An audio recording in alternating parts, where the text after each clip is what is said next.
intercontinental sur l'île de Tahiti, en Polynésie française. Qu'est-ce qui vous a convaincu à votre époque, en tant que directeur technique régional, d'essayer le Palmex pour les hôtels intercontinentaux? Alors la première fois qu'on s'approchait du produit, c'était la configuration de la difficulté d'approvisionnement suite à des cyclones, ce genre de choses. Ce qui fait que le pandanus naturel était en rupture et puis avait amené une flambée des prix. On construisait à l'époque des toitures de surface bien plus importantes, donc là on s'est dit entre la multiplication des surfaces, le prix qui flambe, il faut peut-être essayer notre produit. Et en parallèle, on a aussi le souci de faire baisser le coût des chambres. Les touristes rencontreront un certain souci et pour baisser ce prix des chambres, il nous faut baisser nos charges. Et on avait identifié ce produit qui avait une solution pérenne qui multipliait par 4 la durée de nos toitures. D'accord. Quelle est la caractéristique qui vous plaît le plus dans le Palmex? Alors de loin, cette pérennité. Et la deuxième chose, c'est l'entretien des toitures par elles-mêmes. Lorsqu'on est en toiture végétale, elles sont pollinisées par des blattes ou d'autres insectes. Et au bout de 2 ou 3 ans, par moindre coup de vent, on a une multitude de petits déchets ou de poussières qui tombent de ces toitures et qui amènent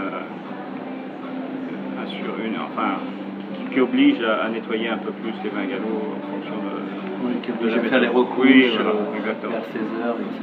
Les clients que vous recevez, comment est-ce qu'ils perçoivent le Palmex? Est-ce qu'ils se rendent compte que c'est une toiture synthétique? En toute sincérité, ils ne le voient pas. Et il n'y a que vraiment les plus perspicaces ou alors ceux qui poseraient des questions à qui on est amené à montrer la différence ou à expliquer, mais il n'y a aucune incidence touristique. Et je crois que si on devait leur demander leur avis sur le sujet, très vite ils en feraient l'analyse que c'est plutôt judicieux et économiquement viable et plus viable. Vous le recommanderiez? Ah mais on a souvent eu l'occasion de le recommander. Moi j'ai eu ce genre de conversation avec mes homologues qui l'ont adopté aussi il y a pas mal de temps. La différence de prix n'est plus ce qu'elle l'était au tout début et comme je vous disais, le pandanus ne s'est pas multiplié en termes de récolte. Aujourd'hui, au mètre carré, l'incidence se rattrape en 2 ans et demi, 3 ans. Et sur 20 ans annoncés, j'ai le temps de changer 4 fois mes toitures en pandanus. Il faut vivre avec son époque. Je crois que le pandanus naturel peut rester sur quelques farets de bars, de restaurants, mais sur des tailles d'hôtels d'aujourd'hui et des surfaces de toiture d'aujourd'hui, on ne peut plus. Raisonnablement, on ne peut plus. C'est ça. On a vraiment un problème économique pur, financier pur. Un exemple, le pandanus qui est vraiment une couverture végétale à part entière de Bora Bora, pour les hôtels de Bora Bora, sur les sites où il était prélevé et récolté à l'époque, se sont construits 5 ou 6 hôtels majeurs. Donc ce ne sont plus des emplacements ou des terrains auxquels on va collecter le pandanus.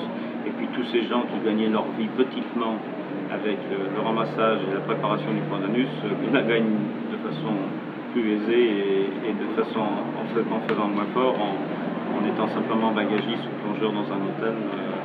Cette main d'œuvre n'existe presque plus. Les surfaces de collecte se sont amoindries.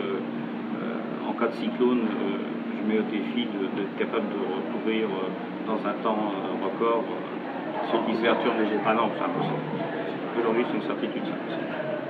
Ça ne se stocke pas. Le pandanus naturel ne se stocke pas, il se colonise, il se détériore autant que s'il est sur une toiture.